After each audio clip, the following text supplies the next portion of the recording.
तो guys CBSE की side से आपके लिए बहुत ही बड़ा अपडेट आ चुका है रिजल्ट को लेकर के। जैसा कि आपका क्लास 10 का एग्जाम पूरी तरीके से कंप्लीट हो गया है और उसका रिजल्ट आना बाकी है अभी, तो सीबीएसई ने साफ बोल दिया है कि 20 अप्रैल को आपका रिजल्ट आ जाएगा। लेकिन जो अभी ग्राउंड रियलिटी पे बात करें तो सीबीएसई की साइड से बहुत ही स्पीडली कॉपी चेक हो रहा है आपका, और जो ये आपको डेट दिया गया है 20 अप्रैल का, 95% चांसेस है कि वो डेट पीछे लाया जाए, 10 से 15 अप्रैल तक ही आपको रिजल्ट मिल जाए। लेकिन ये सिर्फ आपके लिए हो रहा है इसी साल। इससे पहले जितने भी बोर्ड एग्जाम के रिजल्ट आए थे ना, सभी लेट आते थे, 13, 14, 15 मई से लेकर के 21, 22 मई तक आते थे रिजल्ट। लेकिन इस बार आपके लिए रिजल्ट एक तो जल्दी आने वाला है, और आपका जो एलओसी है सेकंड बोर्ड एग्जाम के लिए वो स्टार्ट हो जाएगा 21 अप्रैल से लेकर के 25 अप्रैल तक। 5 दिन आपका एलओसी चलेगा, आपको पता होगा, और इन्हीं 5 दिन में आपको डिसाइड करना होगा कि कौन सा सब्जेक्ट में हमें इंप्रूवमेंट एग्जाम देना है, ठीक है। और जैसे ही आप एलओसी फिल कर देते हो उसका वापस आप एलओसी फिल कर देते हो, वैसे ही आप वापस से इंप्रूवमेंट एग्जाम में बैठ सकते हो जो सेकंड बोर्ड एग्जाम है, और उसके लिए आपको प्रॉपर एडमिट कार्ड भी मिलेगा। अच्छा, बहुत सारे बच्चे ये भी पूछते हैं कि जो हम सेकंड बोर्ड एग्जाम देंगे, जो इंप्रूवमेंट एग्जाम है, और मान लेते कि मेरा उस एग्जाम में रिजल्ट अच्छा जाता है, तो क्या जब मेरा फाइनल रिजल्ट बन रहा होगा तो उसमें इंप्रूवमेंट एग्जाम लिख करके आएगा या फिर नहीं आएगा। तो सीबीएसई ने ये बिल्कुल क्लियर कर दिया है कि आपके पूरे रिजल्ट में कहीं पे भी इंप्रूवमेंट लिखा हुआ नहीं रहेगा। तो यानी कि आप बेफिक्र रह सकते हो, आप जो एग्जाम दोगे, जो रिजल्ट आएगा उसमें केवल नंबर लिखा रहेगा, कहीं पे भी इंप्रूवमेंट या फिर इंप्रूवमेंट एग्जाम नहीं लिखा होगा। अच्छा, यहाँ पे कुछ बच्चे का डाउट ये है कि मैंने मैथ्स का जो सेट 3 था, जो टफ सेट था, या फिर कोई और सेट था जो टफ सेट था, उनमें बहुत सारे क्वेश्चन बहुत लेंदी थे, टफ थे, और उन्हें मैंने अटेम्प्ट नहीं किया था, तो क्या मुझे मार्क्स मिलेगा, उस पर ग्रेस मार्किंग मिलेगा मुझे? तो देखो, अगर आपने अटेम्प्ट नहीं किया है और वो पेपर काफी लेंदी रहा होगा, क्वेश्चन काफी लेंदी होगा, आउट ऑफ सिलेबस क्वेश्चन रहा होगा, तो आपको बिल्कुल ग्रेस मार्क मिलेगा। और अगर आउट ऑफ सिलेबस क्वेश्चन रहेगा तो आपको फुल मार्क्स भी मिल जाएगा उस क्वेश्चन का जिसको आपने अटेम्प्ट नहीं किया हुआ है। अच्छा, एक और बच्चे का कमेंट देखिए, ये पूछ रहे हैं कि सीबीएसई क्लास 11th में मुझे पीसीबी लेना है, तो क्या पीसीबी लेने के लिए सभी स्कूल्स में क्राइटेरिया फिक्स है कि हमें क्लास 10th में 60% से ऊपर मार्क्स स्कोर करना पड़ेगा? तो देखो, मैंने पहले भी बताया है कि कुछ प्राइवेट स्कूल्स ऐसे होते हैं जो बहुत एडवांस्ड होते हैं, वहां पे 95% से नीचे तो बात होता ही नहीं है। उनसे नीचे जो स्कूल रहते हैं उनमें 90% से नीचे बात नहीं होता है। फिर उनसे और थोड़ा सा लोअर स्कूल मिलते हैं तो वो 80% से ऊपर वाले बच्चे को भी ले लेते हैं। वैसे ही कुछ और लोअर स्कूल होते हैं जो 60% से ऊपर वाले बच्चों को भी ले लेते हैं।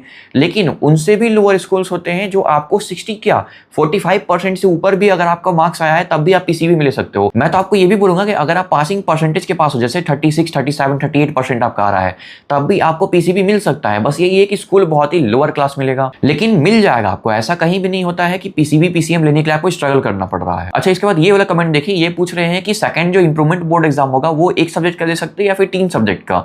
तो ये आपके ऊपर डिपेंड करता है। मैक्सिमम 3 सब्जेक्ट का भी दे सकते हैं और मिनिमम 1 सब्जेक्ट का भी दे सकते हैं। ऐसा कोई फिक्स नहीं है कि आपको 3 का ही देना है या फिर 2 का ही देना है, लेकिन हाँ, 3 के आगे नहीं दे सकते, आप सिर्फ 3 ही सब्जेक्ट का एग्जाम दे सकते हैं। अच्छा, एक और लास्ट कमेंट देखिए, ये बच्चे पूछ रहे हैं ना कि इनका क्लास 11th स्टार्ट हो जाएगा अप्रैल में, ठीक है, वो सभी का होता ही है।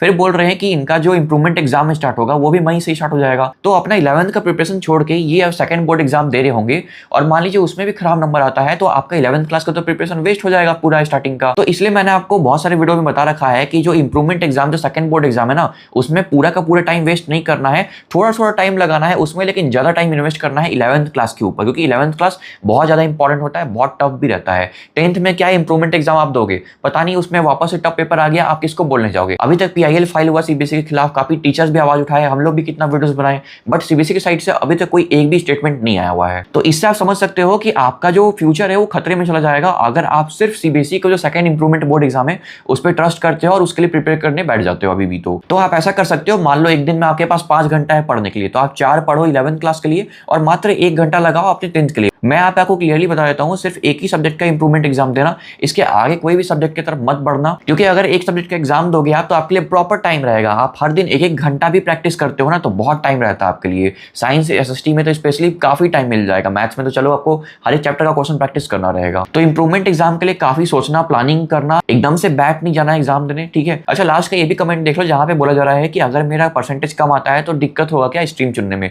तो दिक्कत तो ऑब्वियसली होगा ही। मान लीजिए कम परसेंटेज आता है तो स्ट्रीम चुनने में क्या है ना, बेसिकली आपको स्कूल मिलना चाहिए जो आपको स्ट्रीम दे सके, ठीक है, मतलब आपका एडमिशन ले ले अपने स्कूल में। तो स्कूल में क्या होता है ना, एक सीट होता है, लिमिटेड सीट होता है। जैसे मान लीजिए मेरा एक स्कूल है, मेरे स्कूल में क्लास 11 में केवल 100 सीट है, तो 100 सीट है तो उसमें मैं अच्छे बच्चे को ढूंढूंगा ना कि हाँ, मेरे स्कूल में वही है जिस बच्चे का 60-70% से ज्यादा मार्क्स आया हुआ है। अगर उससे नीचे का आपका मार्क्स होगा तो मैं क्यों लूंगा, लेकिन वहीं अगर बच्चे कम हो जाएंगे तो मैं आपको ले लूंगा, ये बात है। तो थोड़ा सा तो दिक्कत होता ही है। मान लीजिए कम परसेंटेज है ना, तो आपको ढूंढना पड़ता है कि कौन सा स्कूल में कम परसेंटेज में एडमिशन हो रहा है। तो बस यही दिक्कत होता है। ऐसा कोई बहुत ही बड़ा मेजर इशू नहीं होता है इसमें, बस वही है कि स्कूल थोड़ा सा ढूंढना पड़ेगा आपको, ठीक है। तो ये था आज का पूरा प्रॉपर वीडियो। बस आपको ध्यान रखना है कि आपका रिजल्ट पहले ही आ जाएगा, तो पहले से ही डिसाइड करके रखना कि आपको सेकंड बोर्ड एग्जाम देना है या फिर आगे बढ़ना है, ठीक है। बाकी मात्र 1 महीना में आपका रिजल्ट आ ही जाएगा, तो देखते हैं किसका कैसा परसेंटेज आता है। बाकी आपको कोई भी प्रॉब्लम होगा तो आप इस वीडियो के नीचे कमेंट कर देना, मैं उसका आपको रिस्पॉन्स कर दूंगा। तो मिलते हैं किसी नए वीडियो में किसी नए टॉपिक के साथ, तब तक के लिए बाय बाय, टेक केयर।